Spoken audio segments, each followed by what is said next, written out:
the exit. There was the exit leaving Oklahoma. Yeah. Talk to, I know a lot of emotions was flared up. We heard the rumors with you and Westbrook. You know the city was let down. Yeah. I'm pretty sure a lot of people just wasn't happy. Talk to us about that experience. Yeah, people enjoyed having me around. Simple as that.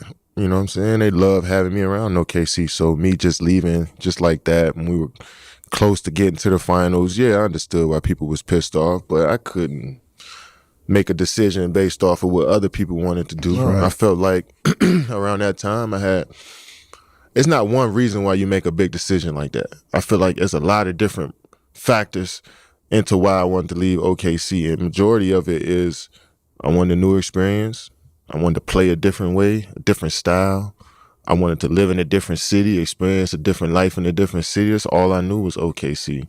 I wanted to play for a different management. You know, I just wanted to experience what life is like with a different organization, on top of having the opportunity to play with some of the best players that knew how to play, that matched my skill set.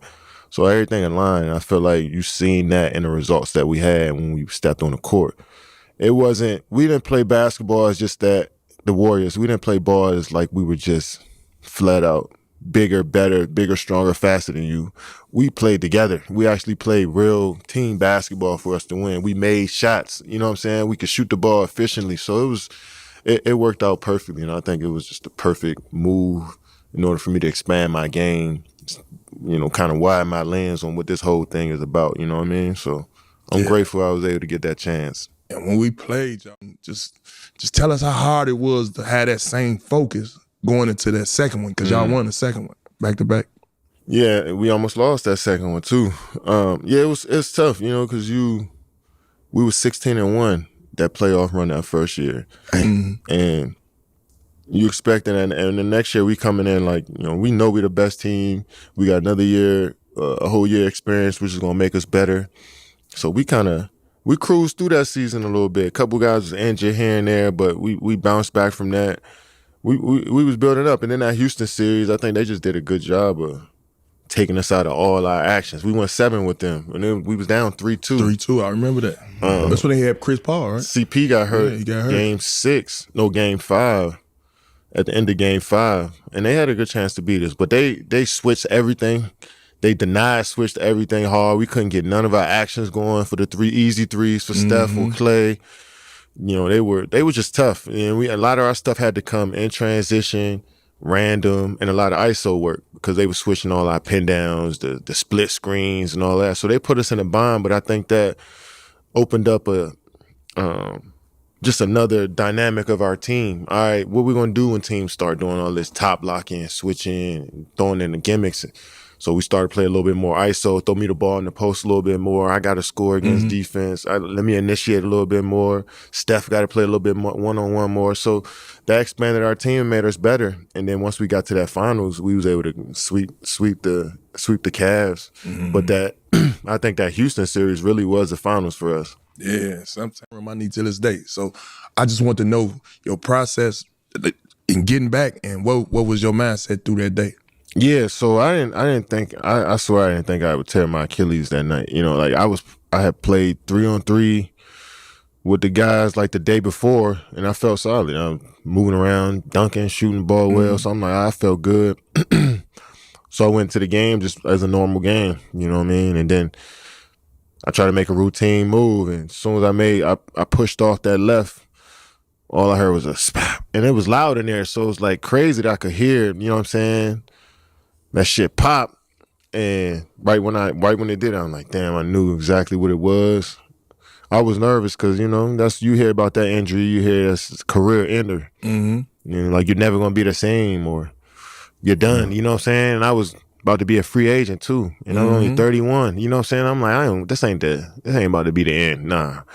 So I just focused in on it all happened so fast, so I tried to just, you know, program my mind to focus on, all right, rehab, what's going to take, get knowledge on what's it going to take, understanding what I really did to my body, you know what I'm saying? So I tried to move past it quick, but leading up to it, I felt fine, man. I felt perfectly normal. I felt like everything was I think he was gonna win the finals. I think he was gonna come back down 3-1 and win that joint, go 3-peat. That was the main goal, is the 3-peat. Like the team, we ain't did that since the Lakers. I'm like, we need to do that. That was on my mind. The whole playoffs is trying to 3-peat, do something special.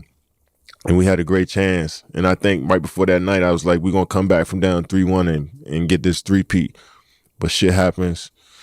It taught me a lot about myself, about my body, you know what I'm saying, what I need to do to move forward to be the better player afterwards. So it was tough to go through, but I learned a lot. Which also, you know what I mean? Brooklyn was fucking with me for sure. Yeah. I liked it out there. It looked good too. Yeah. It looked great. We just couldn't get on the court together. You know, injuries, COVID, all that stuff played a factor. But when when you turn on that film and watch this on the court together, it was some shit you can teach a team. You know what I'm saying? Yeah. 5 hoopers, the all hoopers team. That's what you saying? The I'm gonna leave out a lot of dudes, but if I'm gonna go 5 off top, because you just put me on the spot like that, I'm gonna go Kyrie at the 1. It's I might need some. It's a debate between Kobe and MJ at my 2.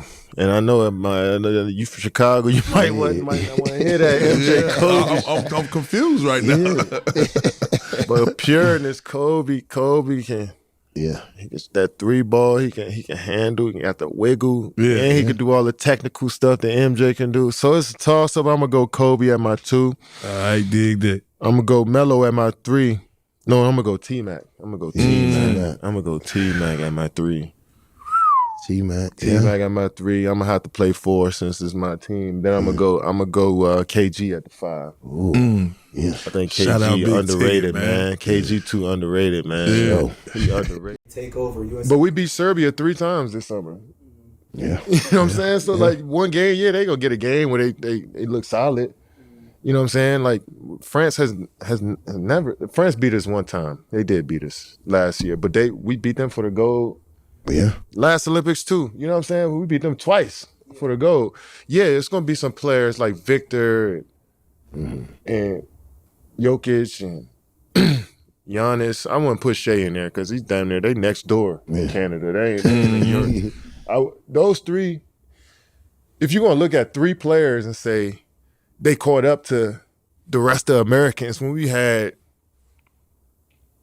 hundreds of Americans to do the same. Like you can't just use 3 players to make that claim to say that it's starting to catch up now, or because of one tight game against Serbia. No, I don't believe it's close. I mean, for people to give them credit for just being in a close game with us shows that they ain't even. No. Can't compete. We created basketball. They influenced by us. Luka influenced by American. So is Jokic. So is Tony Kukoc. So is Manu Ginobili. So Tony Parker. All these dudes is influenced by Americans. So how can you say, you know what I'm saying? We set the blueprint. Straight up. We've been dominating these dudes for this whole time, and they finally get closer than 20 points, and now you saying they catching up. Because this basketball shit is ours. Like, we created this shit for real. Like, the best players come from the places we come from. Damn right.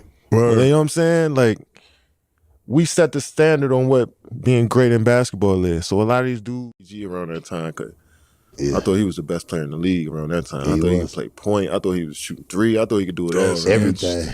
Yeah. So I would say I really think him and T-Mac are the most.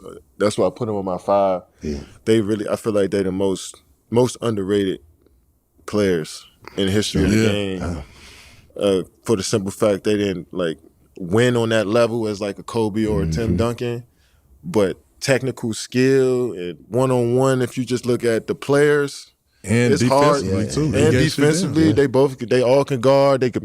T-Mac can make the same amount of playmaking decisions that a point guard can make, and he's 6'10", shooting that thing. And KG was athletic, doing that same thing too. So it's kind of like, I feel like those 2 the most underrated players to ever play.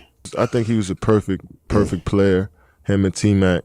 Circumstances, and the situations, make your legacy. You know what I'm saying? But like, if we thinking the straight hoopers, it's not many that can match them.